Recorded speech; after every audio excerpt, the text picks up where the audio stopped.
Keberhasilan Alwi Farhan meraih gelar Super 300, Macau Open 2025, cukup membuat badminton lovers China merasa iri dan takut.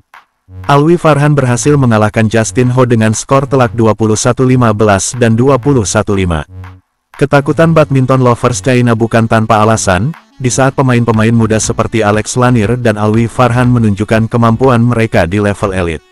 Pemain-pemain muda China justru jarang dikirimkan di turnamen, bahkan sekelas Super 100. Ditambah lagi, melihat kualitas Alwi Farhan yang begitu komplit dibanding atlet seumurannya. Berikut komentar badminton lovers China yang berhasil kita himpun. Bukankah Farhan dari Indonesia seharusnya menjadi saingan utama Hu Xian dari Tiongkok?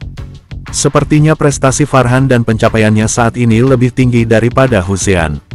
Farhan juga memiliki lebih banyak keterampilan, pengalaman berkompetisi, dan performa yang konsisten, meskipun ia mungkin sedikit sombong, keahliannya jelas, dan ia seharusnya cukup percaya diri dan melihat masa depan yang menjanjikan.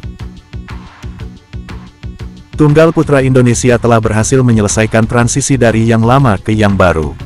Saya sekarang ragu-ragu tentang Hu Xian. Farhan berhasil mencapai final turnamen Super 300 untuk pertama kalinya, dan penampilannya cukup stabil. Generasi baru bintang kembar Indonesia telah muncul. Para pemain muda kita masih minim pengalaman dan keterampilan. Semoga mereka bisa meraih lebih banyak prestasi dalam 2 tahun ke depan, tapi jangan terburu-buru. Jika mereka benar-benar tidak berpartisipasi dalam kompetisi di masa mendatang, maka generasi ini akan menjadi generasi yang hilang. Farhan sudah setara dengan tunggal kedua dan ketiga timnas bulu tangkis Indonesia. Saat ini, Farhan berada di peringkat 15 besar dunia dan pasti akan menjadi pemain papan atas di masa mendatang. Ini adalah tebakan pribadi saya berdasarkan perspektif jangka panjang. Farhan telah bermain begitu banyak pertandingan sebelum mencapai final 300 untuk pertama kalinya. Dia benar-benar punya masa depan yang menjanjikan. Farhan tidak punya apa-apa. Dia setahun lebih tua dari Hu Xian. Gaya bermainnya terlalu menarik. Saya merasa Ginting berada pada batas atas, dan saya pikir beberapa aspek kemampuan fisik Farhan tidak sebaik Ginting. Mari kita tunggu dan lihat bagaimana Hu Xian bermain tahun depan. Sekarang saya tidak punya ekspektasi setinggi dulu. Saat ini, Farhan hanya berada di level tunggal putra kelas 2, dan hanya berhasil mencapai final turnamen level 300. Demikian pula, Ayush, yang lahir setelah 2005, telah memenangkan kejuaraan level 300. Lebih baik menonton Lanier daripada Farhan, setidaknya Lanier benar-benar menantang kompetisi tingkat tinggi. Mari kita tunggu dan lihat selama 2 tahun. Saat ini, Farhan tidak jauh lebih baik daripada Xiao Hu. Masa depan Farhan cukup menjanjikan. Farhan memenangkan kejuaraan Macau Open 2025. Setelah Chen Yufei, tragedi 5 poin terjadi lagi. Entah apa yang terjadi pada Justin Ho. Apa dia menangis terlalu keras kemarin? Apakah ada orang lain yang bisa mencegat Farhan?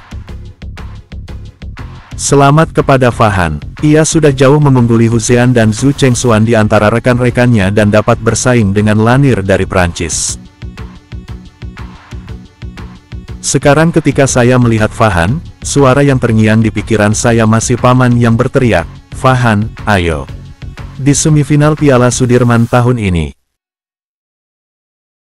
Akhirnya final tunggal putra berakhir. Sungguh akhir yang menyakitkan saat melihatnya.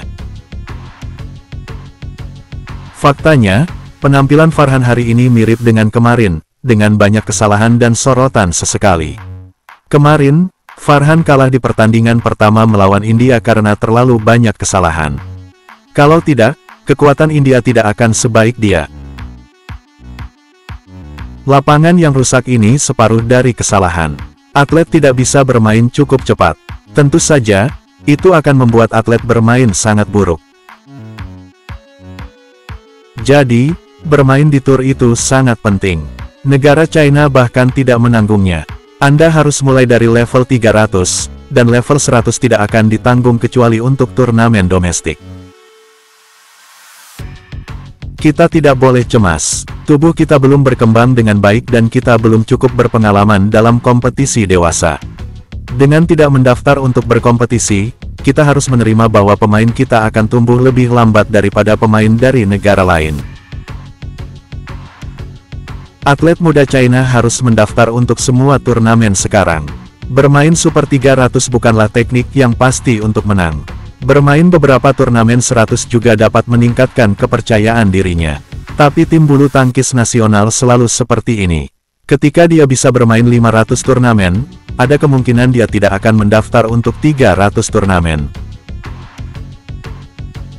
Saya belum mengejar ketertinggalan, tapi tidak perlu pesimis. Hu Zhian baru bermain kurang dari 10 turnamen dan pengalamannya jauh lebih sedikit daripada 3 pemain lain di kelasnya, jadi wajar jika dia kurang beruntung. Yang perlu kami lakukan sekarang adalah mendaftar lebih banyak turnamen dan benar-benar melatih backhand dan footwork kami. Kecepatan terus melambat karena lantai harus dipel berkali-kali, kondisi ini tidak cocok untuk pemain ofensif seperti Justin Ho. Farhan bermain sangat stabil meskipun terus-menerus diganggu lapangan basah karena bocor. Kecepatan, kekuatan, stabilitas, dan teknik semuanya ada di Farhan. Dia sangat menakutkan. Justin Ho adalah tipe menyerang, pada dasarnya dia mencetak skor berdasarkan smash, sementara Farhan punya banyak cara untuk mencetak skor.